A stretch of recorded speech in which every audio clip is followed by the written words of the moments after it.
Unacademy. Let's crack it. नमस्कार दोस्तों, recently Bhutan के राजा भारत आए हुए हैं, काफी साल बाद भारत के अंदर आए हैं। अब बात करते हैं भूटान के ऊपर। भूटान एक ऐसा देश जो हिमालय की गोद में बसा है। हिमालय की गोद में होने के कारण एक बहुत ही यूनिक ज्योग्राफी भूटान के अंदर है, जिसके कारण से भूटान काफी खूबसूरत और काफी शांत देश दिखाई देता है। भूटान की ज्योग्राफी जितनी यूनिक है ना, उतना ही यूनिक इसका डेवलपमेंट का तरीका है। पूरा विश्व अपने डेवलपमेंट को इकोनॉमिक डेवलपमेंट पे नापता है, तो भूटान अपने डेवलपमेंट को हैप्पीनेस में नापता है। इसी कारण से भूटान के अंदर ग्रॉस हैप्पीनेस इंडेक्स भी है। यह भूटान एक ऐसा देश है जो थोड़ा इनवर्ड लुकिंग है। मिलिट्री को बहुत डेवलप किया नहीं है, डिप्लोमेसी को बहुत ज्यादा यूज किया नहीं है। अपने अंदर ही ये लोग खुश रहते हैं। इसका प्रूफ आपको देखने को मिलेगा कुछ डाटा से। जैसे रॉयल भूटान आर्मी जो है वो केवल 8,000 सोल्जर की आर्मी है, केवल 8,000 सोल्जर। इतना ही नहीं, भूटान की जो मिशन है 2021 के अंदर तक, वो आपको Australia, Bangladesh, Belgium, India, Kuwait, US, Thailand में देखने को मिलेंगे। इवन यूएस में तो एम्बेसी भी नहीं है, वहां पे कॉन्सुलेट है। दोस्तों 1971 तक तो भूटान की एम्बेसी केवल भारत में ही थी और विश्व भर के डिप्लोमेटिक चीजों का काम भारत की एम्बेसी से ही भूटान करता था। और भारत ही एकमात्र ऐसा देश है जहां पर भूटान की 3 अलग अलग डिप्लोमेसी, एम्बेसी या कॉन्सुलेट देखने को मिलती है, जिससे साफ जाहिर होता है कि भारत और भूटान का रिलेशन कितना बेहतर है। और भी कुछ इंस्टेंस में अगर भारत और भूटान के रिलेशन के ऊपर बताऊं तो भारत और भूटान के बीच में वीजा फ्री रूप से लोग जो है वो आपस में एक दूसरे के यहां पर जा सकते हैं। इतना ही नहीं, भूटान के अंदर इकोनॉमिक डेवलपमेंट करने में भारत बहुत मदद करता है। मतलब भारत ने वहां पर हाइड्रो पावर प्रोजेक्ट चलाए हुए हैं। भारत ट्राइलेटरल रूप से एक रोड कनेक्टिविटी भी डेवलप करने की बात भूटान के अंदर करता है। भूटान के अधिकतर लोग जो व्यापार करने आते हैं वो आसाम या भारत के अंदर ही राज्यों के अंदर आते हैं। ऐसी कंडीशन में भूटान भारत के ऊपर बहुत डिपेंडेंट है और भारत के साथ में एक बहुत अच्छी फ्रेंडशिप है भूटान की। इसी कारण से आप देखोगे तो जब डोकलाम का इशू हुआ था, तो एक्चुअल में डोकलाम के इशू का थोड़ा सा एक ब्रीफ बैकग्राउंड मैं आपको बताता हूं। हुआ यह था कि डोकलाम के अंदर चाइना अपना रोड बना रहा था और कह रहा था कि ये रीजन उसका है। भूटान के पास में इतनी बड़ी आर्मी नहीं थी, तो वो चाइना को रजिस्ट नहीं कर पा रही थी। ऐसी कंडीशन में भारत के भी कुछ इंटरनल इंटरेस्ट थे, जिसकी वजह से भारत ने भूटान की मदद करने के लिए अपनी आर्मी भेजी थी। अगर इसको आप ब्रॉडली देखो तो कुछ ऐसा दिखाई देगा कि अपने दोस्त की मदद करने के लिए भारत ने चाइना से भी लड़ाई कर ली। इतने बेहतर रिलेशन भारत और भूटान के बीच में है। पर ऐसा नहीं है कि हमेशा भूटान की मदद भारत ने की है। कुछ बार भूटान ने भी भारत की मदद की है। 15 दिसंबर 2003 को भूटान ने एक ऑपरेशन ऑल क्लियर चलाया था। एक्चुअल में भूटान अपनी आर्मी का बहुत प्रयोग करता नहीं है। इवन पिछले 140 साल से कोई मिलिट्री ऑपरेशन भूटान ने चलाया भी नहीं था।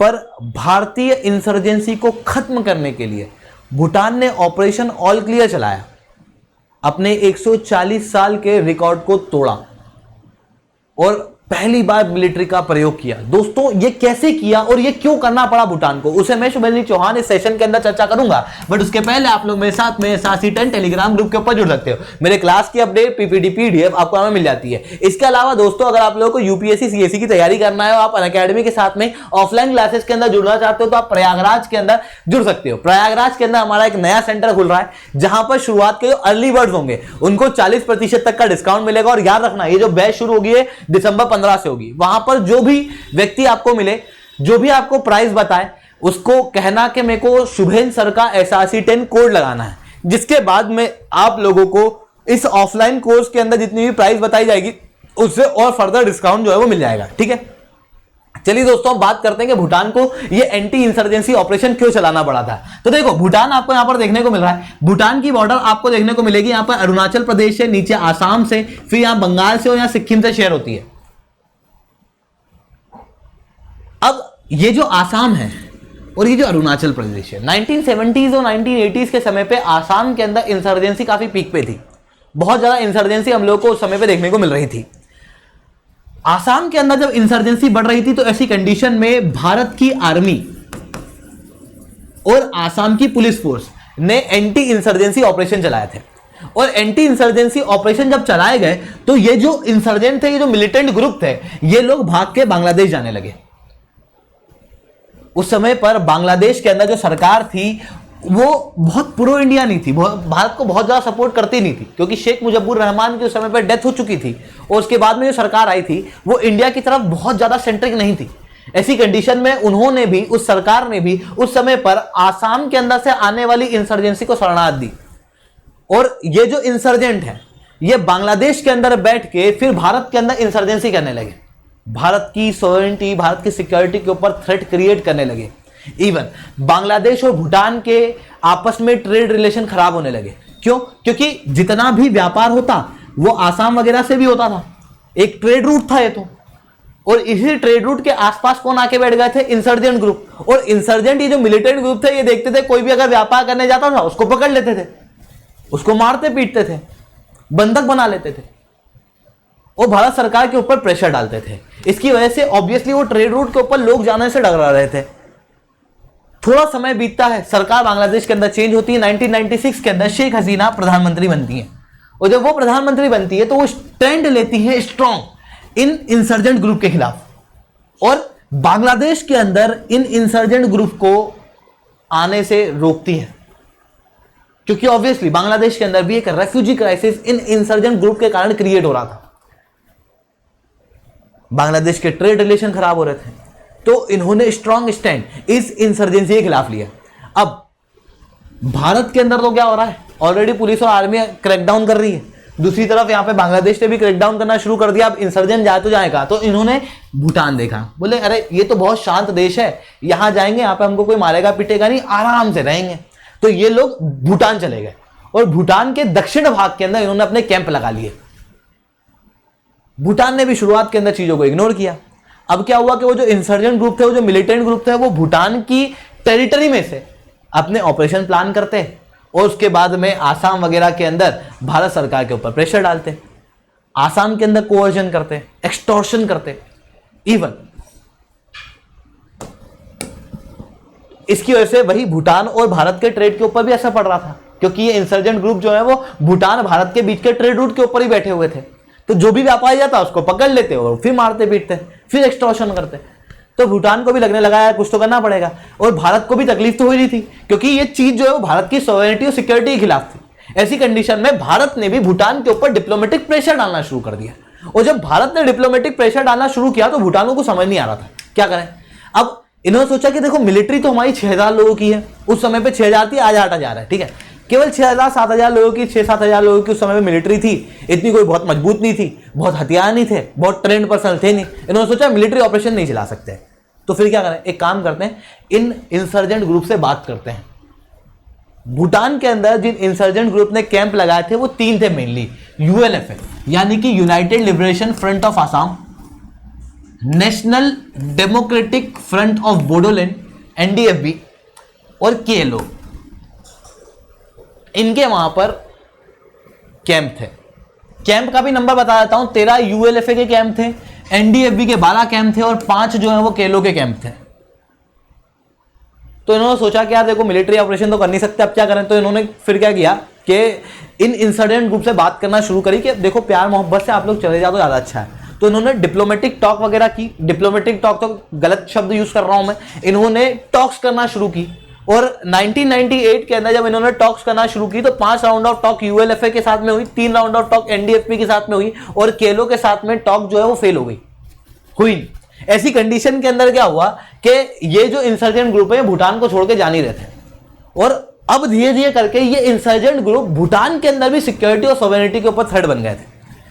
क्यों? इसके कुछ कारण है। पहला तो सीधी सी बात है, ट्रेड रूट पे बैठे हुए थे। दूसरा कि ये भूटान के लोगों को भी पकड़ के मारने लगे, और जब ये भूटान के लोगों को पकड़ के मारने लगे तो उस एरिया के अंदर जो एजुकेशन इंस्टीट्यूट वगैरह थे वो बंद करने पड़े।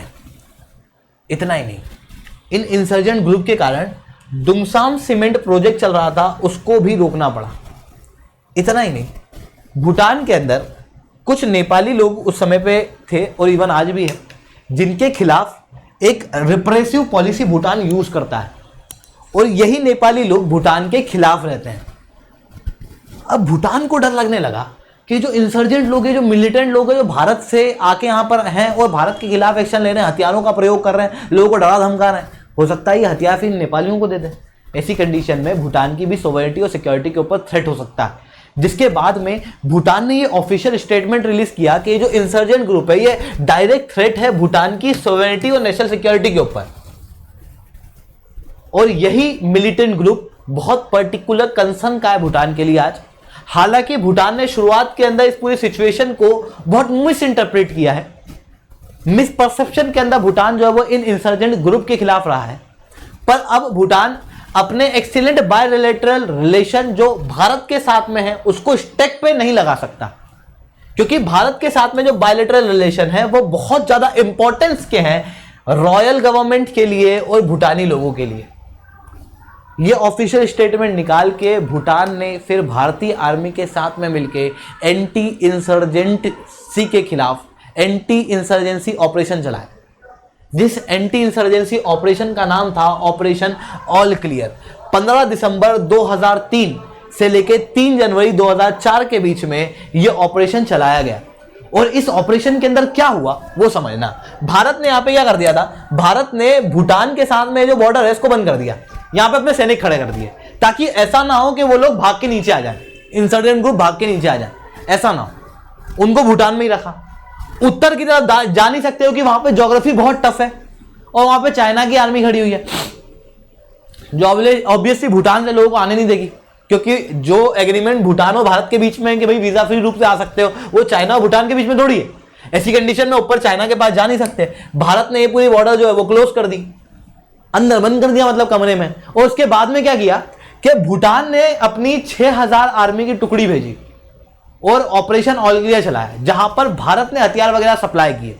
जिसके बाद में 140 साल में पहली बार भूटान ने एक मिलिट्री ऑपरेशन चलाया, जिसके अंदर लगभग 650 मिलिटेंट को या तो पकड़ा गया या फिर मार गिराया गया। इस तरीके से भूटान ने उस समय पर भारत की मदद की और इस तरीके से भारत और भूटान के रिलेशन जो है वो वापस से मजबूत हुए।